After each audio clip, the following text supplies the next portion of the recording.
Hi class, it's Coach Audrey. I'm sorry I couldn't join you on Saturday morning, but it's Friday afternoon and I'm putting together a short video for Lori. And we're going to talk a little bit about these Olympic workbooks that I have. So here's the first one, the Olympic Ideal of Focus and the Olympic Ideal of Vision. I have the Olympic Ideal of Discipline, Commitment, and Persistence. So we've been using these workbooks, and I had some handouts for you. I sent them to Lori, and the first one that we're going to talk about is in the Ideal of Vision book, and it is about positive talk.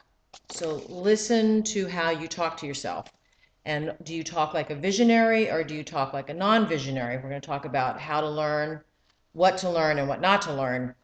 And so I want you to go through your list of non-visionary type of language and then what is visionary language. I always talk about I can and I will, and I think that's a very important way of addressing your whole life.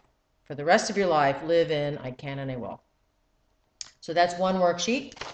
And the other one is focus, which is vision and action. And so you can have a vision for yourself, but then you have to apply action to make it happen. And I think one of the worksheets I sent you was describe yourself at your very best.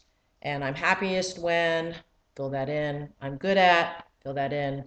And sometimes I find it interesting because a lot of my students sometimes have a hard time admitting that they're good at something. So don't be shy and go ahead and be honest. You know what you're good at and you know what you need to work on. So go ahead and fill that in. And Lori will send that to me. I did want to talk to you about how we learn most effectively.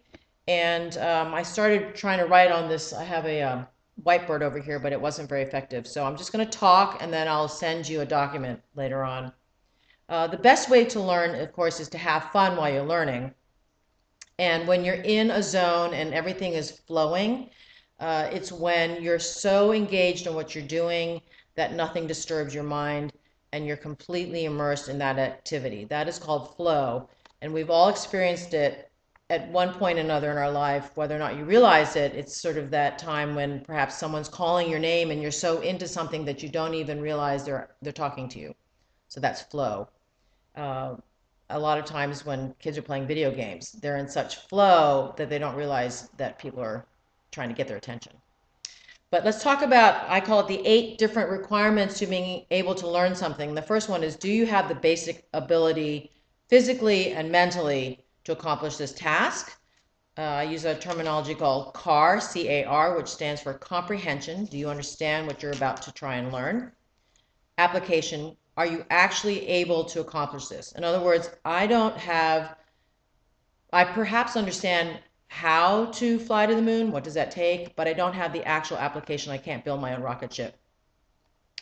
And then retention, C-A-R. Retention is, could you do this over and over again, which is what skating requires. So perhaps you understand how to do your axel and you've physically done your axel, but you've only done it one time, so now you need to work on the retention. So it's 2 parts for skaters. It's the physical ability and the mental ability. Part 2 of learning, drills to instill. You have to create muscle memory, you have to create mind memory, and I think they're a little different. They're not the same thing. Sometimes you do things you have no idea what you did, and then you can't reproduce it. Then you have a vision in your head, but you can't get your body to do it. So those are 2 separate things. You need to create drills that will allow you to successfully, repetitively do these skills. Part 3 is effective learning, and I like to think of it as a pleasant experience. It has to be something that you look forward to.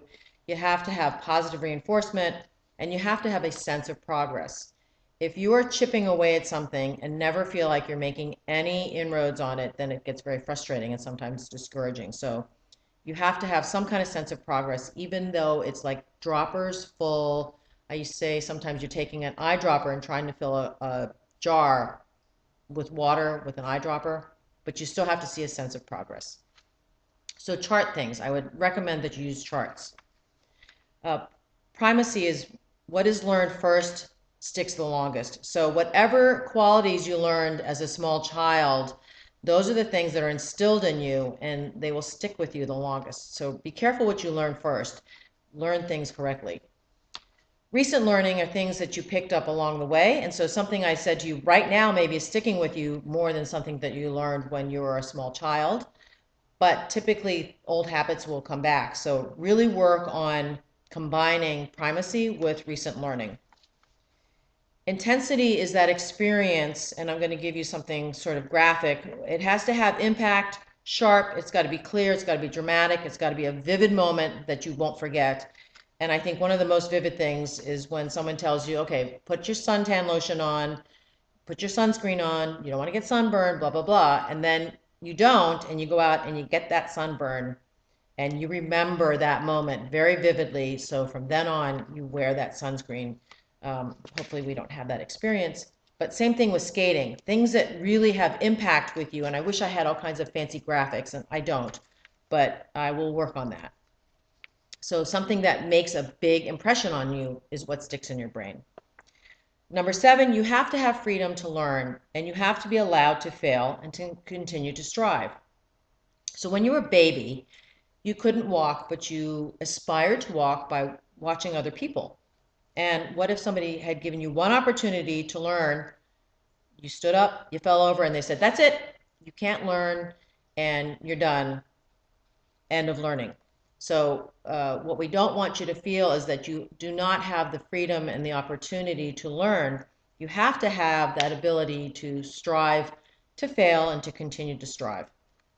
And then the final point is requirement, and that is when someone's saying you must learn this, and I'll use that the forward inside sit spin, which for years we as coaches taught not to do a forward inside sit. Then for a while it was considered a requirement, and we taught it. I wasn't happy about it, but I did teach it, and now it's no longer a requirement. I'm not teaching it anymore.